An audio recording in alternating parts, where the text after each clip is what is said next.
How do you hold your power in the midst of chaos? How do you hold your power when your heart is breaking? How do you hold your power when you are in the pure darkness and the liminality and have no idea which way God is calling you to go? How do you still meet yourself there? That's power. That's truth. That's you. You, your essence, your voice, your mission, your magic, your medicine. That is something that nothing, no one, or no circumstance can ever take away. That is your power, right? But the trick here, or the initiation, or even just the invitation, is trying to figure out how you can lead yourself and how you can hold your power in the darkness, in the uncertainty, in the unknown, right? That's what it means to reclaim your power. That's what it means to come home to yourself. That's what it means to be self-led and self-sourced from within.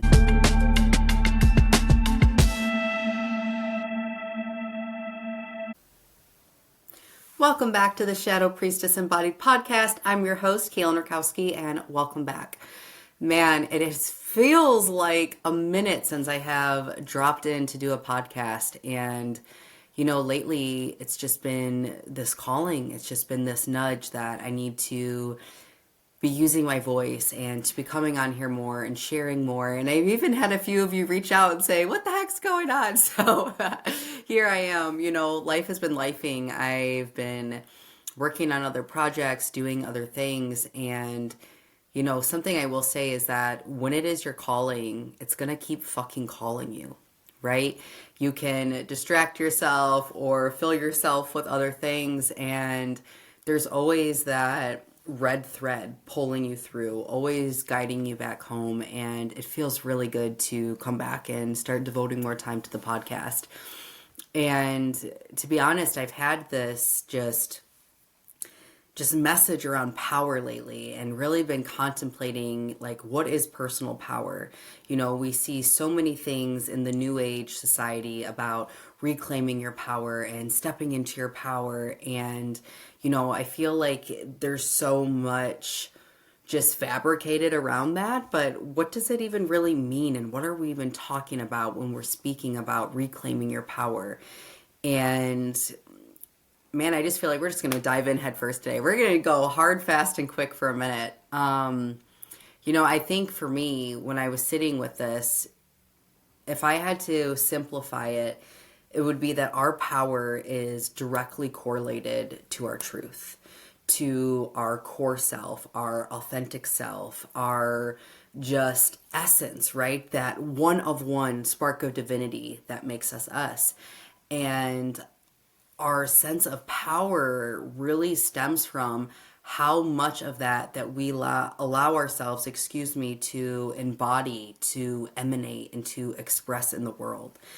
And I just wrapped up a 14-month container with a private client who I love dearly. And when we were wrapping up, she was speaking to me and she said, you said something to me that will stick with me forever. And it's that most people believe that love and gratitude is the most powerful frequency in the universe. And you told me that it wasn't, that it's truth. And the reason behind this is that truth cuts through all illusion, all discord, all confusion in the body, in the mind, in the system, right? Truth is powerful. It's potent. And there's something just powerful that happens when you give yourself permission to fully be yourself in this world, right? To stop editing yourself, to stop filtering yourself, to, stop people pleasing. And there's just something inside of you that shifts when you really come back home to yourself, when you really come back to your voice, to your truth, to your mission, to just even your perspective on things. It's powerful. It's like this full body, soul turn on that gets to happen in the system when you allow yourself to take up space, to be seen, to claim your truth, and to fully just be yourself.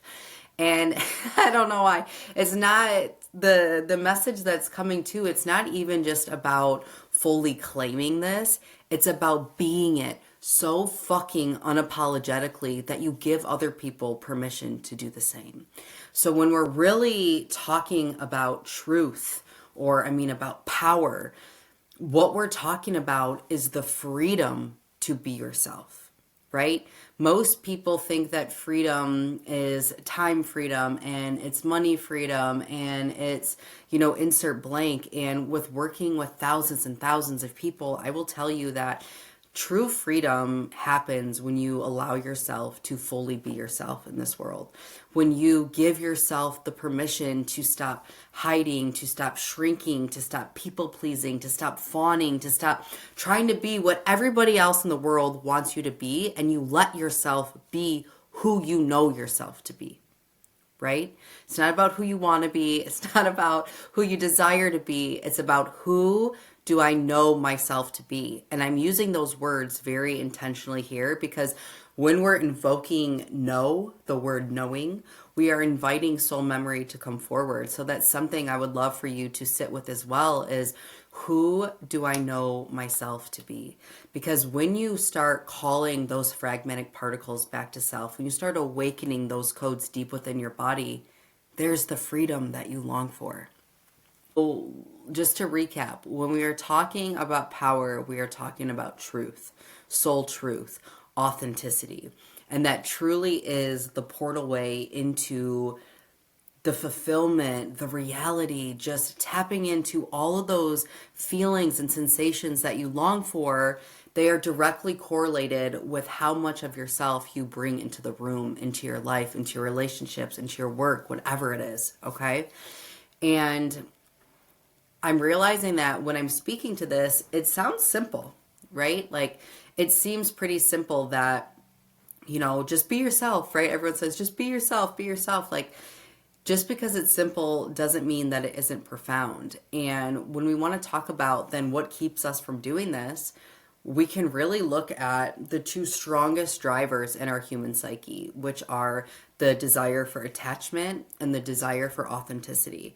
And at an early age, we are so heavily programmed and conditioned, or, our traumas, whatever you want to even just throw into the mix, that shape us and program us into being something that we're not. Because we've learned that, if I behave this way, then this group of people will like me. And if I do this, then I get my parents' approval. And if I show up this way, then it makes my partner happy. So much of us are operating out of these borrowed identities or conditioned avatars that are not even close to the true energetic mechanics that we embody and that we carry in the body, right? You have to think when you come here on earth, right? You are already divinely coded with the unique gifts, characteristics, even the things that maybe you don't like about yourself, right? Everything is so divinely orchestrated and preordained on purpose to fulfill your mission, to be who you're destined to be, to create what you're destined to create.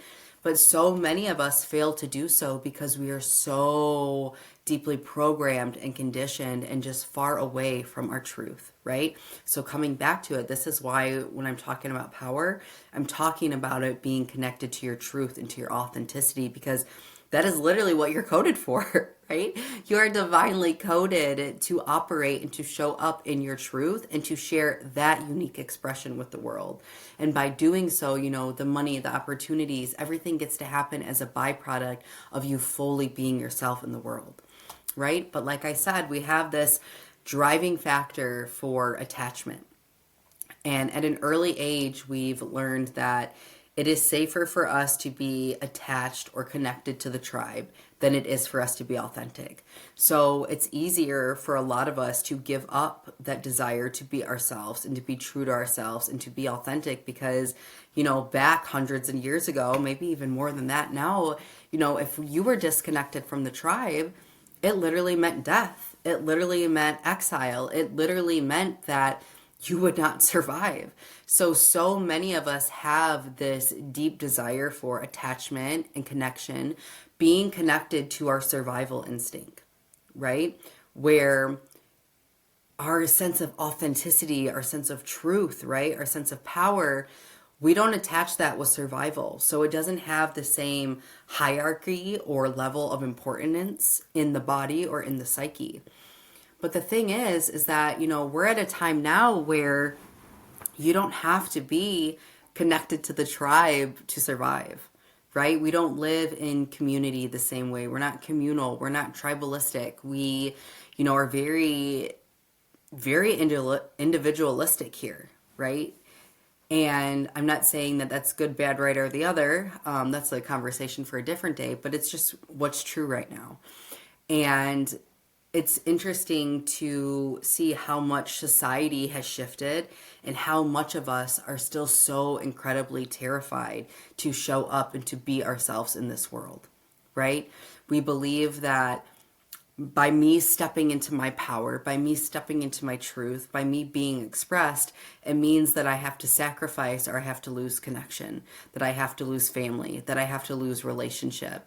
And for us, it's like we rather have these false attachments or connections to people than to fully be seen in our power.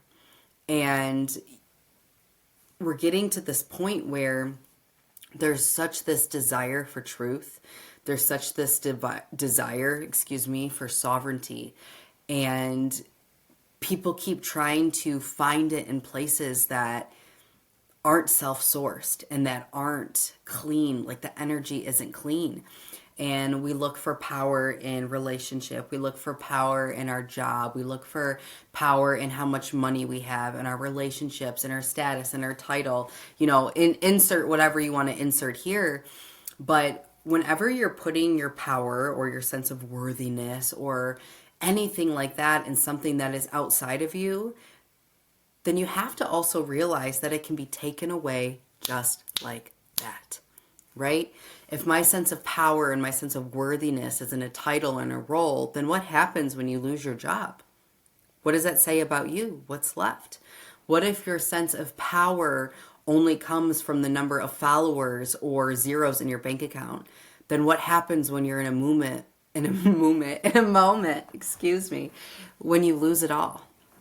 Right? What's left? And this is why we have to be really radically honest and truthful about what we are putting our power in, how we define our relationship with our power and to our power. What do we mean or make being powerful even mean? Right? Because what I see happen time and time again, and I am not innocent or scotch-free of this, is that when we put our power in things outside of ourselves, then when something happens and we lose that attachment or we lose that connection or we lose that resource in our lives, then you're left in shambles, right? You start doubting yourself, you start doubting your power, you start dropping your power, you start seeking outside validation, you start grasping for things, you start operating in a sense of survival, you start trying to do all these things to get something back that was never clean in the first place, right? It wasn't an authentic attachment. The energy wasn't clean, because the energy is clean when that thing can be taken away and you can still be firmly rooted in your power and know who you are and know your truth and know your gifts and know your majesty. Okay? And every time that we are chasing and seeking and grasping for these attachments and these external validations to give us power, we literally then disconnect from our power and our life force and our Shakti, right? So it's like this weird, like, inverse thing that's happening. It's like the more that I am seeking for power and grasping for power and attaching my power to things outside of me, I am then literally giving it away and siphoning it, okay?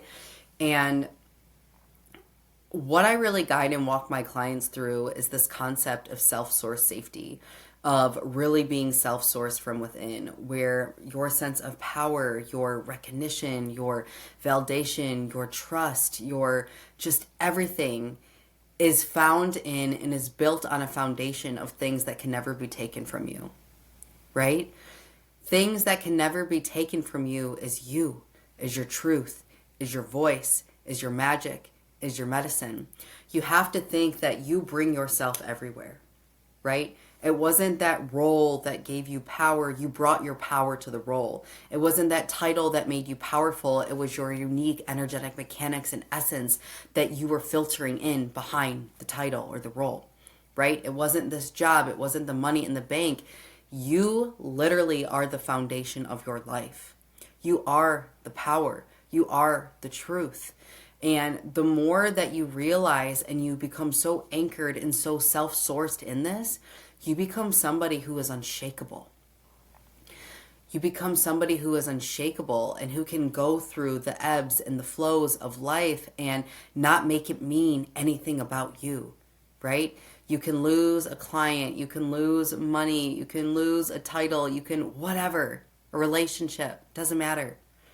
And know that you are still magnificent and that you're still powerful. Because if you really grasp this idea of being self-sourced from within, of cultivating power from within, being led by something greater, then you understand that life is never happening to you, that everything is happening on purpose. And every time that we go through these obstacles or these portals of initiation, it is creating a different reference point in yourself and in your body to stand in your truth, to stand in your power, to find new channels and different avenues where you get to be a full emanation of this, where you get to express this unapologetically in the world. But if every time that, you lose something that you had an attachment to, maybe even it's an identity, right? And you get shaken up, you're losing your power. And the biggest thing that I see that keeps people from living the life that they truly desire to live is this constant drop in power. That every time life doesn't go the way that they think it should, or the way that they want it to go, or how they envisioned it, then they collapse. And if you constantly are collapsing in moments when you are asking to deeper anchor and stand in your truth and your power, then you're never going to be given more leadership, more responsibility, more eyes on you, because you can't hold it. You can't hold it. So much about being initiated into your power is about being initiated in circumstances and obstacles and problems that try to do everything to strip it away and bring you to your knees. That's how you expand your capacity in the body to hold your power, to be in your truth, right? That's what it means to be self-sourced from within, to be self-led. It's not just about how you hold your power and how you hold the visibility and how you hold the leadership when things are going well. But how do you hold it when everything that you once believed was true, or who you know yourself to be, and everything that you had an attachment to gets stripped away? Right? Attachments are energetic anchors that will tank you every single time. How can you be so validated and recognized in yourself that you become unbreakable, that you become unshakable? That life can be lifing and throwing you curveball after curveball, and you don't make it mean anything about you. How do you hold your power in the midst of chaos? How do you hold your power when your heart is breaking? How do you hold your power when you are in the pure darkness and the liminality and have no idea which way God is calling you to go? How do you still meet yourself there? That's power. That's truth. That's you. You, your essence, your voice, your mission, your magic, your medicine. That is something that nothing, no one, or no circumstance can ever take away. That is your power, right? But the trick here, or the initiation, or even just the invitation, is trying to figure out how you can lead yourself and how you can hold your power in the darkness, in the uncertainty, in the unknown, right? That's what it means to reclaim your power. That's what it means to come home to yourself. That's what it means to be self-led and self-sourced from within. When the world can literally be burning down around you and you're unshakable in your trust, in your resiliency, in your truth, in your voice, in your knowing, of who you are in your relationship with God. That's power. When you can be stripped away from everything that you find a sense of safety in, a sense of illusion in, a sense of validation, worthiness in, and you can still see yourself, and you can still hold yourself, and you can still show up. That's power. Right? You want to be powerful. You want to be magnetic. You want to be free. Start speaking truth. Start emanating truth. Even when your voice shakes, even when your knees are trembling, even when no one else agrees with you. Can you be true to yourself? Can you be true to who you are? That's power. So many times people come to me, women, they want to redefine their relationship with their truth. They want to be magnetic. First, it's a complete deconditioning.